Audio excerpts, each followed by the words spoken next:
পালং শাকের বড়া। একজন কিডনির পেশেন্টকে এই বড়া দেওয়া যাবে তো?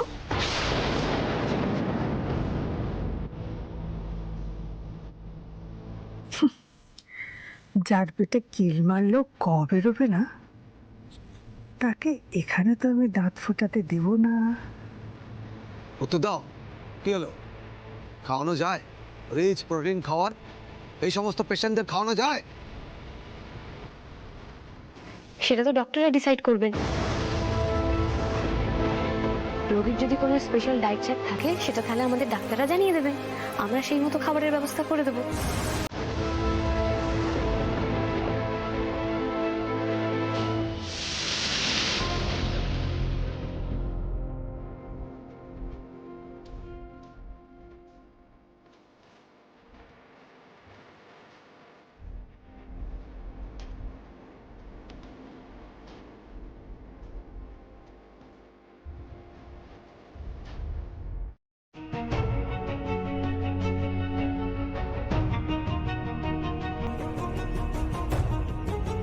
হ্যাঁ দিন নন্দিনী,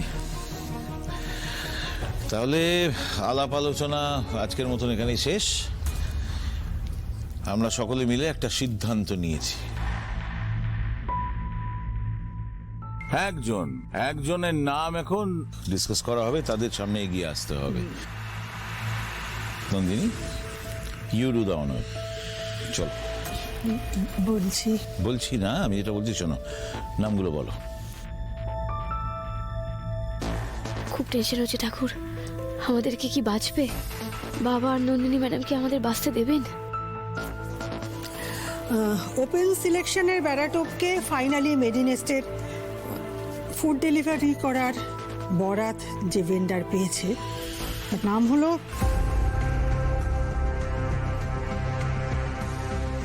নন্দিনী ম্যাডাম আমাদেরকে এখানে কিছুতেই কাজ করতে দেবেন না। আপনি যতই চেষ্টা করুন না স্যার, পারবেন না।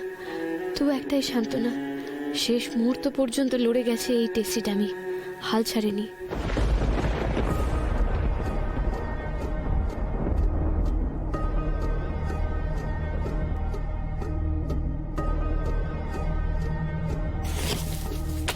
টেস্টিটামি।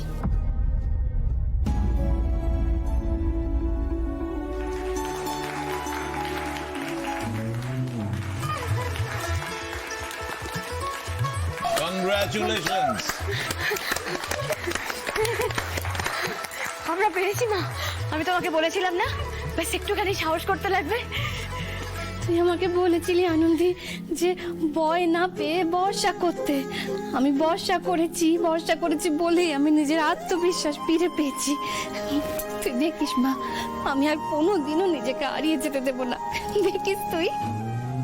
একদম ঠিক বলেছো মা, এত কিছুর পরেও, এত অপমানের পরেও আমরা পারলাম তো। না সুমনাদি, এখনো আমরা পারিনি। এখন আমাদের মান পাওয়ার সময়। গুরুজনদের আশীর্বাদ নিয়ে চলো আমরা এগিয়ে চলি। হ্যাঁ সেসব তো হবে, কিন্তু তার আগে যে কাজটা করার দরকার সেটা করতে হবে। যে নন্দিনী স্যার, এগ্রিমেন্টের পেপারস গুলো আনন্দির হাতে দাও, ও ভালো করে পড়ে নিয়ে সেটা সই করে দিই। Sure sir. এই নাও আনন্দী, নিয়ে যাও। স্যার আমি সাইন করব না। যিনি ওনার, কারণ ওর দরকার একটা পার্সোনাল কেয়ার, যত্ন। এখানে একটা ফ্যামিলির মধ্যে সবার স্নেহ, ভালোবাসা, যত্ন, প্রত্যেকের আন্তরিকতা, তাতেই কিন্তু ও সব থেকে তাড়াতাড়ি সেরে উঠবে। হ্যাঁ, কথাটা তো ঠিকই। পরিবার মানেই তো একসাথে থাকা, তাতে মনে শান্তি পাওয়া যায়, ভালো মনে কাজ করা যায় পরিবারের সাথে একসাথে থাকলে। কিন্তু এই মেয়ের তো এই বাড়িতে পরিবার পরিজন বলতে কেউই নেই।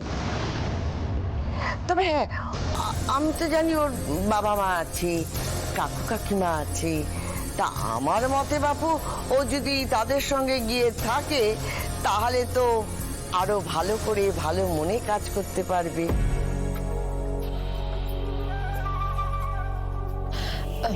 ঠাম্মি ঠাম্মি আসলে আমি বুঝতে পারছি আমি খুব অন্যায় করে ফেলেছি। আগে বুঝতে পারিনি, তবে এখন বুঝতে পারছি। আর সেই জন্যই আমি এতটা গিল্ট ফিলের মধ্যে আছি না, যে আমার নিজেরই ভালো লাগছে না। আর এইসব যদি এখন আমার মা বাবাকে বলি, আমি যদি তাদের কাছে যাই, তারা তো সবটা জানতে পেরে যাবে। তাদের কষ্ট হবে, তারা সহ্য করতে পারবে না।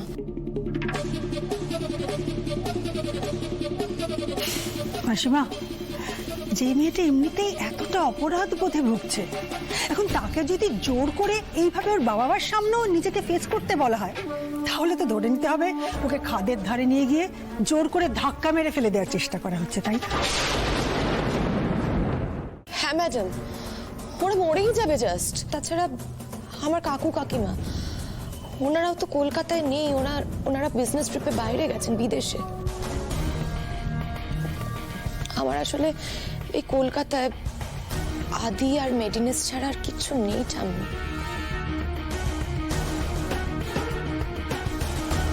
আর কোথাও যাওয়ার জায়গা নেই আমার। আমি জানি আপনারা মনে করেন না, কিন্তু আমি মনে করি। আমি আপনাদের সবাইকে নিজের পরিবার বলে মনে করি। আর আর এই বাড়িটাকেও আমি নিজের বাড়ি বলে মনে করি ঠাম্মি। যা, কথাটা তো ঠিকই, তবে শুধু বন্ধু হিসেবে থাকলে তাহলে বাবু এত কথা ওঠে না। ঠাম্মি বলছি এখন না এই কথাগুলো থাক, কারণ তিতিরের শরীরটা তো ভালো নেই। প্লিজ, মানে যা হয়েছে